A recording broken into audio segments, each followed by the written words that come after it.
Welcome back to Arise Prime Time, where we offer perspectives on the news and talking points of the day. I'm Charles Ajolore. Now, Pa Dr. Ajolore turned 100 in July, an extraordinary milestone that's given him something few Nigerians possess, a living memory stretching from colonial Nigeria through independence, the Civil War, military rule, and successive democratic republics. The former university don, farmer, and Christian leader has used that perspective not simply to celebrate a century of life, but to deliver a challenge to this country. At a time when insecurity is disrupting communities, food prices are squeezing households, young Nigerians are confronting unemployment, and questions about leadership and national values persist, Dr. Ajolore says Nigeria needs a national reset. But his argument is that security cannot be separated from economics. A farmer who cannot safely reach his farm cannot feed the nation. A business operating in fear cannot create jobs. And a young person without education or opportunity can easily become vulnerable to crime and hopelessness. He wants agriculture treated as a modern business, education to produce both competence and character, and leadership to be understood as service rather than privilege. So, after 100 years of watching Nigeria evolve and sometimes repeat its mistakes, I am absolutely delighted and truly honored to say that the centenarian, Pa Dr. Ajolore, joins me now in the studio for a conversation. Thank you very much indeed. God bless you, sir. And what an honor to have you here. And a mighty congratulations, because your achieving 100 years is not just for you, it's for the whole country. You're a national treasure. Is it my achieving or God making it so? Well, however it came about, you're sitting here with me. And, you know, we're very, very honored to have you here. It's God's doing. I think a lot of people would agree with that. But for God, well, if I were to tell a little bit of my story. Well, tell us. Well, I come from a polygamous home. I won't tell you how many wives my father had. Okay. Don't worry about that. But there were about 30 of us children.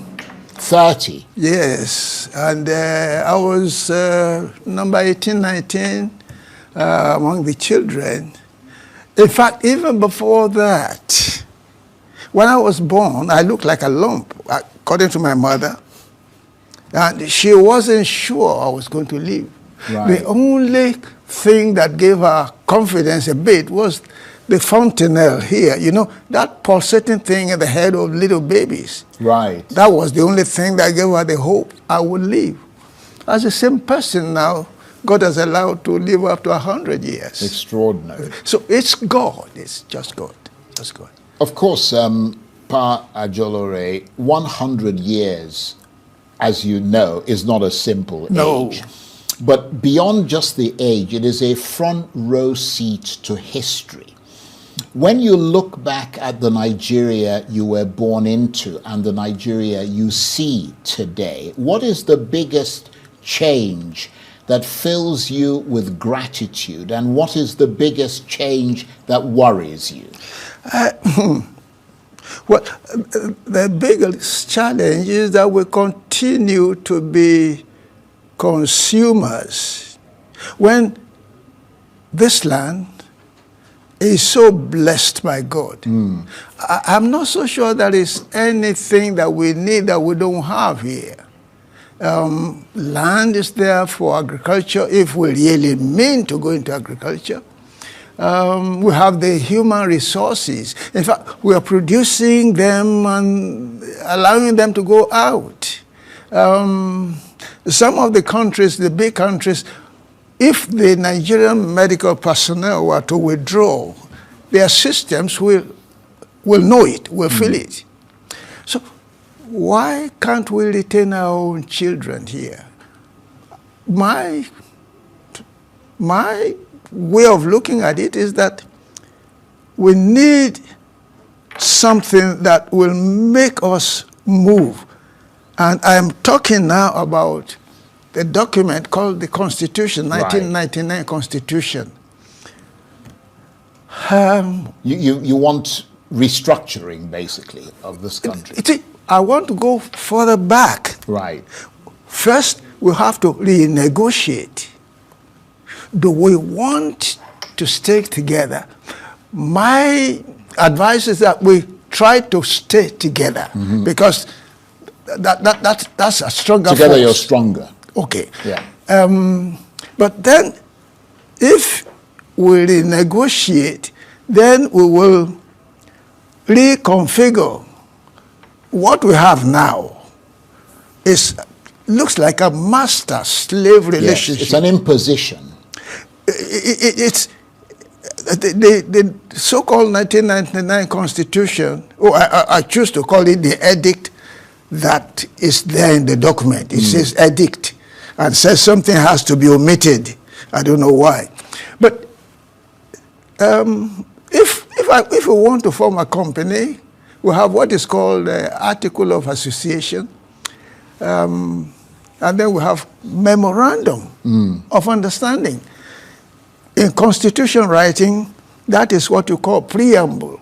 It says, we, the people of the Federal Republic of Nigeria. This is why when they were talking about amendments, I just kept laughing. I'm not a lawyer. I've been a teacher all my life. But I could read. There was no we. There was no us. There was no our. That's why you cannot amend it. How do you amend we? Because we didn't meet. So there's no sense of ownership. There's no sense of involvement. No. And so when we renegotiate and reconfigure, then we will be talking about referendum. It is then we can be talking about restructuring. Those are very wise words. Renegotiation, reconfiguration, then we'll talk about referendum, then we'll talk about restructuring. So, how are we going to get it? Well, I think we should take a leaf from South Africa. In 1990, they had something similar to what I am talking about. So maybe instead of an election, because, sir, whole 10 elections, we can only be getting worse. Well, I'm talking as an old man. Anybody may not like it. Well, it is not. These are words of wisdom. It's not election we need now. And gets wiser. It's not election we need now. What we need is have a time of transition. Let us plan what to do. And then there will be a change. But there's so much suspicion, isn't there? If you said now that there shouldn't be an election, let's focus on something else, people are going to get suspicious, aren't they? That somebody is trying to usurp power and dominate other people. No, we just let them know this is why we are doing this. Right. It has to be open. So let's not have an election. Instead of election in 2027, let's be thinking about transition. Let's have a complete rethink. Yes. Conferences, constitutional conferences and meetings and that sort of thing. Well, let's see. And there are organizations that have been trying to do something about this. I think of one called NINAS, Nigeria Indigenous Nationalities Alliance for Self-Determination. Right. Well, the young man, Tony Nadi, had spoken in some of the television stations in the East. I think he should have an opportunity to come to a place like this one and say more. Right. I have read his writings, and I agree with him completely. I think I've come across his some of the things he's had to say. Nigeria Indigenous Nationalities Alliance for Self-Determination. see, the owners of Nigeria are the indigenous people of this country. They are the ones who can write a constitution for them, write it by themselves, for themselves, for ourselves. You know, Pa Ajolore, I mean, it's not every day that we have somebody like you sitting here. Yes. I mean, apart from the tremendous respect we have for people like you, we are very fortunate that we can sit down and listen to the words of wisdom that are coming from you. And because you've lived through it all, it's a great privilege to be able to hear your assessment. And you lived through colonial rule. You lived through independence, the Civil War, military governments, democratic republics. At what point did you begin to feel that Nigeria was not living up to the promise that you saw at independence? I think January 15, 1966 is a very unfortunate incident in this country, because that declared this place, it says, I think there was this abrogation of the Constitution. And in fact, even the word federal was cancelled. Became unitary, wasn't it? A unitary government. And we have been running a unitary government since 1966. We're just deceiving ourselves when we call ourselves a federation, because that's not the way a federal government functions. Well, I want to thank God very much for the period 1947, 54, 60. Why? But for regional self-government, like I mentioned, I would never have gone beyond grade 2 teacher's certificate. But at that time, anybody can say whatever they like about Sir Ahmadu Bello. There was no northerner who qualified for admission to a tertiary institution that he didn't send. See, he was developing manpower. And sometimes I wonder what he was using for money. But he had a vision, didn't he? And that's what's lacking today. Yes, sir. We had complete tuition paid for, hostel accommodation, and feeding 3 times a day, book allowance, and also one allowance called, was supposed to be pocket money. I'm not ashamed to say it, I got married from my pocket money. We call it like Bulgaria. I got married when I was in the university. What were they using for money then? Granules and hides and sticks and animal husbandry. But he sent every one of us. And if you went overseas, you had what was called warm clothing allowance.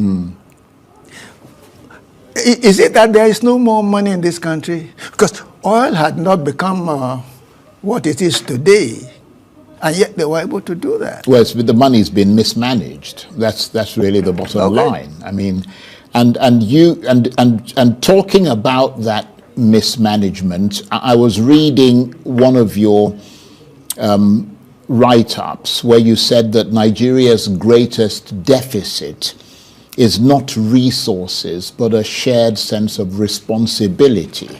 What happened to that sense of responsibility? Have we become too focused on what Nigeria can give us and forgotten what we owe Nigeria? I think it's because we have forgotten what we should contribute towards Nigeria. We're always talking about sharing the cake. Why don't we think about baking the cake first of all? That's a very good point. We must all work together. And Well, I don't see it as a responsibility of yours. Oh, it's only this person who can do it. No, it is all of us. Collective. Yeah, collective. Yes. You are a farmer yourself. Well, yes. If anyone was going into farming and they didn't have the money, let them not get there. Because if you needed 10,000 naira on your farm and you had 950, from my experience, you will lose your 950. It is specific. If it says I need 10,000 naira, you must get 10,000 naira. Right. Government been lip service. I went into farming. I was supposed to be able to take a loan. I took the loan, but I didn't have the use of the tractor in time. And I'm talking about a period of about 10 years. Consistently, because I didn't have the money. Well, I was sacked in 1980. You were sacked? Oh, yeah. Yes, sir. The same system. How come you got sacked? Just because they didn't like the face of some of us. Where were you working when you got sacked? Well, it was one of these democracies, the Moata regime. We just woke up. Well, 1980 would have been... 1980. 80. Yes. Yeah, 1980 would have been Shagari's regime. Okay. Yeah, it was a civilian regime. Yes, yes. It was a civilian regime. Right. Yes. So I went, well, that was the only thing that I thought I could do, because I applied to the University of Ajolore, and I learned later that the Minister of Education in Kwara State went to them and asked, now the person we sacked, how come you want to employ him? I did the interview, sir. Till tomorrow, I didn't have any report of the interview. So you've had your own frustrations.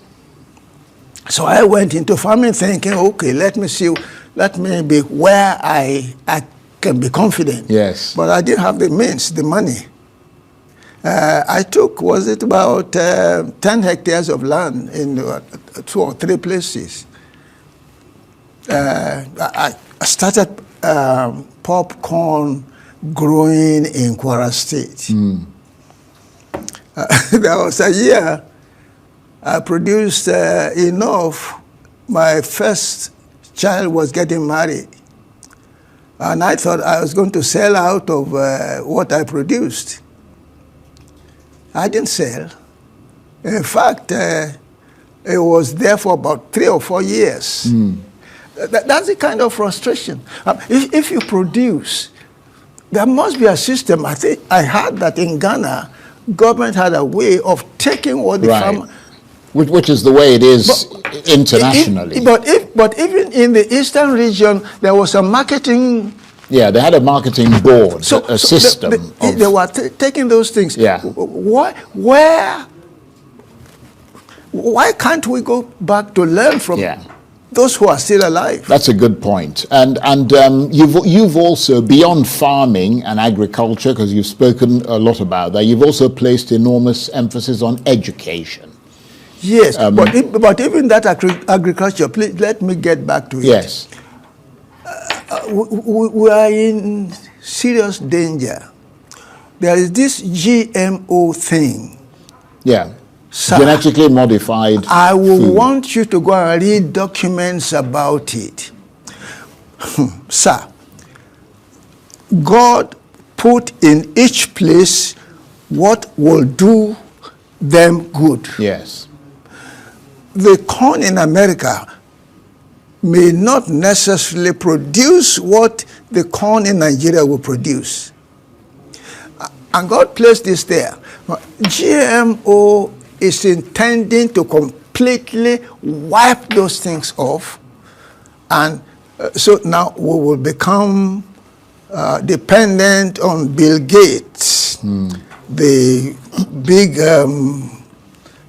CEO in Monsanto or whatever. And when you begin to plant GMO, you cannot take from your harvest to plant, you have to go and buy seed every year. So what's going to happen to the small farmers? The year that he doesn't have enough money to go and buy new seed. That's a good point. I hate to interrupt you, but we're almost running out of time. And I have to ask you this question very quickly. At your 100, you've emphasized integrity, you've talked about discipline, you've talked about service. Do you think Nigeria today has a leadership problem? It has a leadership problem. Or does it have a societal values problem? Yes, because we have tinkered with all kinds of things. This same constitution I'm talking about is talking about education. Education should be something.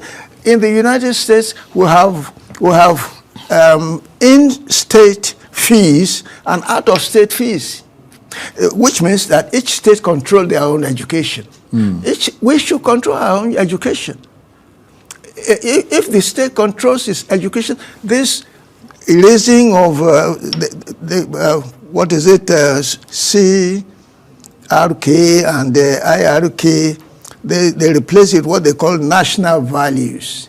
When we went to school, not only did we have Bible knowledge, we also had moral instruction. Right. It's not there anymore. These things are no longer there. Right. Just before we go, Ajolore, you've said that Nigeria is worth saving, worth serving, and worth believing in. Yes. After everything you've seen in 100 years, what makes you still believe that, briefly? Well, because God has not told me that he's done with Nigeria. Right. And if he's done with Nigeria, he will let me know. He will let me know. He will confirm through his prophets. I believe that if we have a foundation, and I talk about it, this constitution has to go. Right. We need a constitution written by us for us. So that's the great lesson from this conversation today. When we do that, planning will take place. Okay. I want to thank you very much indeed, and congratulations. Dr. Olushola Ajolore is 100 years old, and he came in to share his words of wisdom with us. Thank you very much indeed, God bless you. And congratulations. That's it for this edition of Arise Prime Time. Join us again tomorrow from me, actually next week, from me and the entire team here in Abuja. Bye-bye, and thank you for watching.